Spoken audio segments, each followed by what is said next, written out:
Okay, so this is yet another walkthrough. I'm in the process of, I'm in a new space. I have less space to work with, which actually I prefer. It's nice working with limitations. Forces you to work and maximize everything you got instead of just adding things to fix them. You got to work on fixing what you got. This is my final attempt before I decide whether I want to sell this SSL6 or not. Just to make sure, because this thing's pretty nice. I've been doing a subtractive thing with my pedal board, and and that's what this is representing here. This is what I think is my absolute minimum. And again, I can get away with my smaller mixer into the interface. I'm monitoring out of the interface now instead of sending the interface into here and monitoring through the pedal board. I've got my 2 basic overdrives. I've got my 1 basic compression. By the way, I decided to try out an Airchild, so I'm going to be swapping the squeeze out here as one last final comparison. I have Nano Cortex into the Galaxy, Zoya, Microcosm, left and right, super analog inputs, stereo obviously, and I'm using the foldback output and sending the talk input to the foldback output and bringing it into the channels 5 here for my voice. But there's also a couple other things I'm going to test out here. So what I'm going to do here is, so that's the basic walkthrough. I don't want to get too far into it. I'm trying to make these videos shorter, but I've created a couple different looks in my software here. So for instance, when I'm setting up, I still need to set up the post-processing. So here, hopefully I can give a better example of what I do when I actuate my post-processing.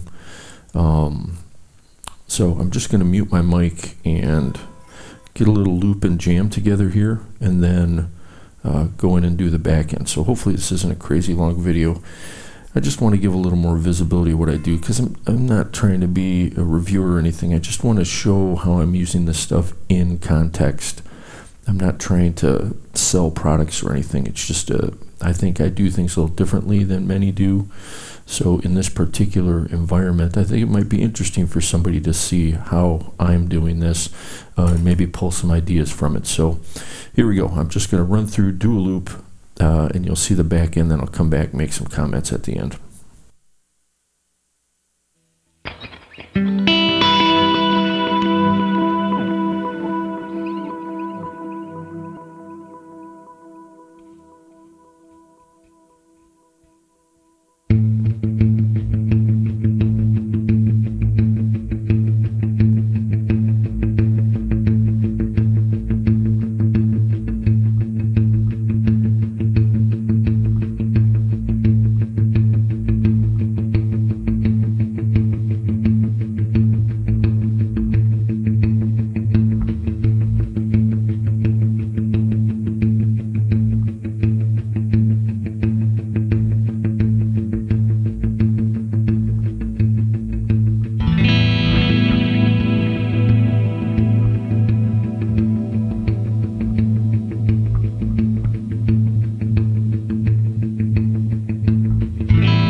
obviously I'm still battling some buffering, but that's just because I have a cheap computer.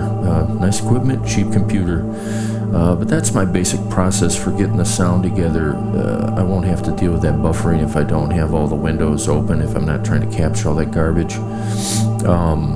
which is a little bit of a bummer, but don't worry, I'll get a new computer at some point, just one thing at a time. In any case, there you go. That's my new setup. I think this is the preferred way to do it. I like this. It feels nice and simple and easy. And I can use the bus compression here. I can use these channel strips. I have all the EQ I need to mess with if I need to. If that knockout does better than this EQ, there's something wrong in the world, you know what I mean? Even though I do like that knockout EQ for $40, hard to beat. But in any case, there you go. Quick overview of how I kind of put my little jams together.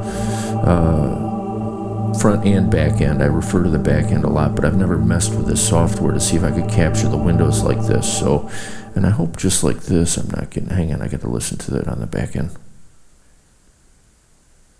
Yeah, so it looks like I'm fine with, as long as I'm not trying to capture those windows, I'm not going to get that buffering, which is irritating. But in any case, you get to see how the process works with those pure plugins, which is very convenient on the back end because I don't really have the computer where I can sit in the back end and mess with it like that. So there you go. Until next time.